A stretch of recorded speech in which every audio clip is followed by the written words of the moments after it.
السلام علیکم۔ کراچی کا موسم اچانک ہی تبدیل، سردی کی شدید لہر کا اختتام ہو گیا۔ آئندہ 2 روز موسم کیسا رہے گا؟ ماہرین نے خبردار کر دیا۔ کیا آپ حالات حاضرہ سے آگاہی حاصل کرنا چاہتے ہیں؟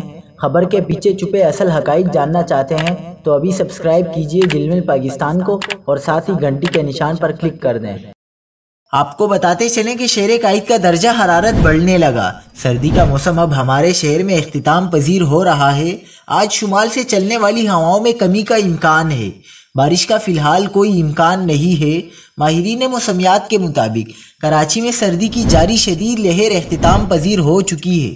اگلے 2 روز شہر میں رات کے اوقات ہلکی سردی رہے گی، جبکہ دن کے اوقات میں موسم خشک رہے گا اور دن کا درجہ حرارت بڑھ جائے گا۔ اب مزید کوئی سردی کی لہر آنا متوقع نہیں۔ کراچی میں آج سے ہواؤں کا رخ تبدیل ہونے کا امکان ہے اور سمندری ہوائیں بھی چل سکتی ہیں، جس کے باعث درجہ حرارت میں تیزی سے اضافہ ہوگا۔ اگلے ہفتے سے شہر میں دن کا درجہ حرارت 30 سے 31 ڈگری تک تجاوز کر سکتا ہے، جس کے بعد موسم سرما کا باضابطہ اختتام ہو جائے گا۔